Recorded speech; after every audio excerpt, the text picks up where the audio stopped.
ধন্যবাদ। আমার মনে হয় যে উনি কারো চাপে বা কারো দ্বারা নির্দেশিত হয়ে কিছু করেছেন সে তথ্য আমার কাছে নাই, এবং এটাকে খুব স্বাভাবিক আমি মনে করি না। কারণ জনগণের প্রত্যাশায় তিনি অন্তর্বর্তীকালীন সরকারের দায়িত্ব নিয়েছেন এবং দেশ শাসন করার জন্য তিনি আসেননি।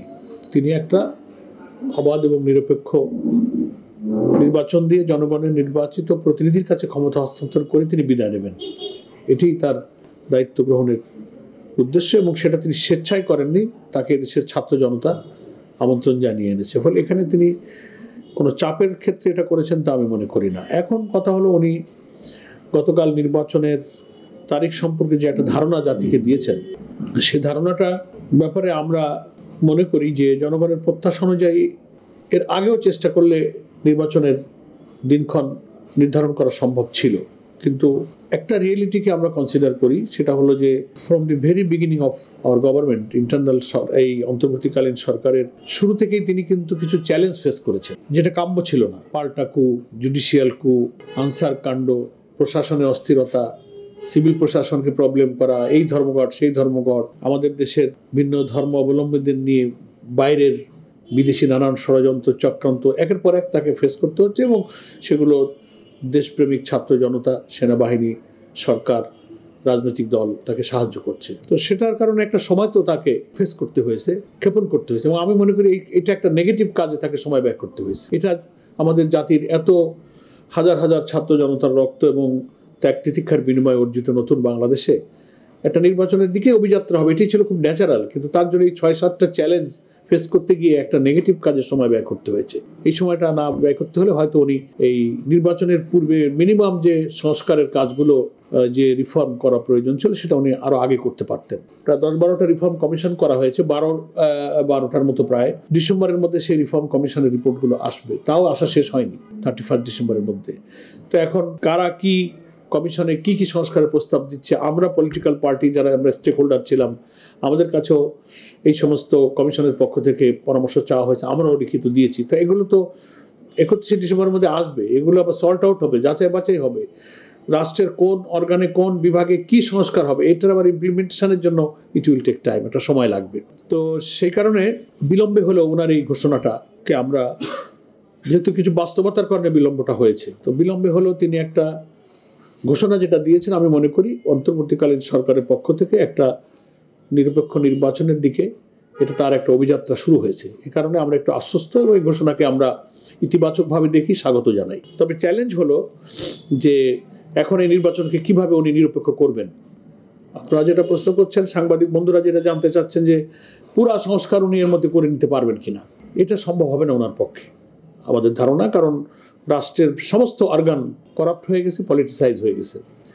এটা উনি 1 বছরে 1.5 বছরে করা সম্ভব না, এটার জন্য সময় লাগবে। এবং এটার জন্য একটা নির্বাচিত সরকার ক্ষমতায় আসলে তিনি রাষ্ট্রের যে ব্যাপক সংস্কারের দাবি রাজনৈতিক মহল থেকে, সুশীল সমাজ থেকে উঠেছে, এই সংস্কারটা করতে অনেক সময় লাগবে, এবং সেটা নির্বাচিত একটা সরকারের পক্ষেই সেই সময় নিয়ে ধীরে সুস্থে করা সম্ভব। হ্যাঁ, তাহলে এখন উনি কি করবেন? উনি নির্বাচনটা নিরপেক্ষ করতে কিন্তু রাষ্ট্রের সব সংস্কার এখন জরুরি না, মিনিমাম কিছু সংস্কারের কাজ করলে ইলেকশনটাকে একটা মিনিমাম লেভেলে আপনার নিরপেক্ষ, অবাধ নিরপেক্ষ করা সম্ভব। যেমন নির্বাচনী ব্যবস্থার সংস্কার, election commission, election system, police administration, civil administration, সংবিধানের কিছু, কনস্টিটিউশনের কিছু রিফর্মের প্রয়োজন হবে। আর তারপরে রাষ্ট্রের জুডিশিয়ারিতে অন্যান্য জায়গায় কিছু রিফর্মের প্রয়োজন দেখা দেবে। সেগুলো খুব সুচিন্তিতভাবে গঠিত রিফর্ম কমিশনের রিপোর্ট আসলে পরে দেখে ইলেকশনের সাথে রিলেটেড যে সমস্ত, সব অর্গানই রিলেটেড, তবে বেশিরভাগ যে সমস্ত বিভাগগুলো ইনভলভ হবে ইলেকশনে, তার প্রয়োজনীয় সংস্কার যে সময়টা উনি সামনে আছেন তার মধ্যে ওনার পক্ষে করা সম্ভব। কিন্তু উনি যদি চান যে গোটা রাষ্ট্রের সমস্ত অর্গানের দুর্নীতি আর দলীয়করণ সব সংস্কার করে নতুন করে সাজাতে গেলে সময় লাগবে, এটা ওনার পক্ষে সম্ভব হবে না। এটা একটা নির্বাচিত সরকার আসলেই তারা করতে পারবে।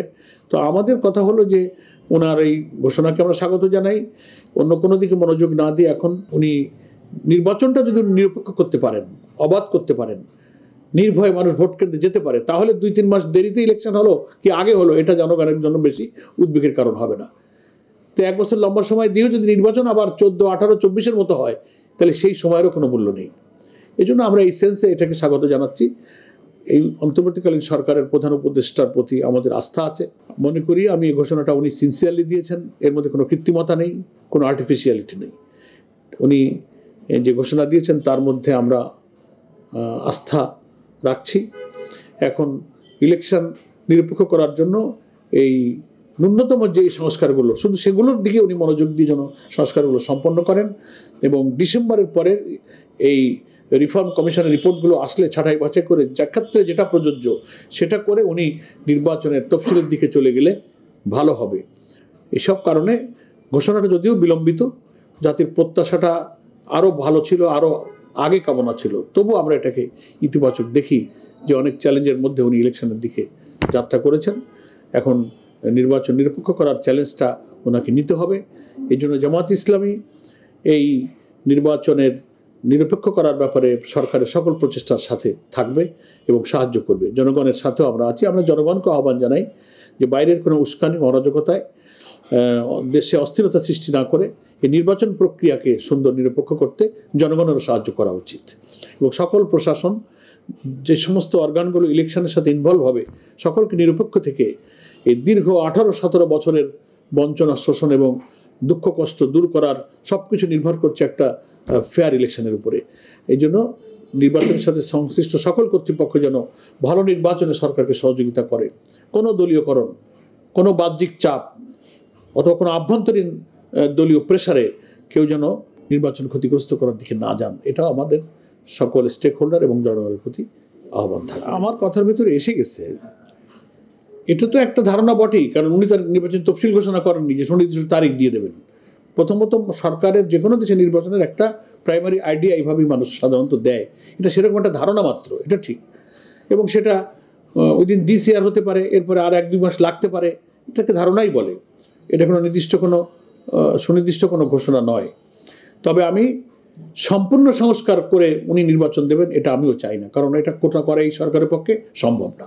শুধু নির্বাচনের নিরপেক্ষ করতে যেটুকু সংস্কার প্রয়োজন মিনিমাম কয়েকটা বিভাগে, সেগুলোর দিকে মনোযোগ দিলেই, তাই উনি এ সময়ের মধ্যে যদি পারে তো আলহামদুলিল্লাহ, আমরা ধন্যবাদ জানাবো। কিন্তু পুরা সংস্কার করবেন তারপর ইলেকশন করবেন, লম্বা সময়, আমরা এত লম্বা সময় দিতে প্রস্তুত নই। এর মধ্যে নতুন ষড়যন্ত্রের আশঙ্কা করি আমরা। না, আমরা এই সম্পর্কে কোনো মন্তব্য করবো না, কারণ যে সম্পর্কে সুনির্দিষ্ট তথ্য নেই। আমরা কখনো গণমাধ্যমে কোনো ভেগ কথা, অনুমান ভিত্তিক কথা আমাদের না বলাই ভালো, যেহেতু আমরা একটা দায়িত্বশীল রাজনৈতিক দলকে রিপ্রেজেন্ট করি, আমাদের কথার মধ্যে দায়িত্বশীলতা থাকতে হবে। ঠিক আছে, ধন্যবাদ।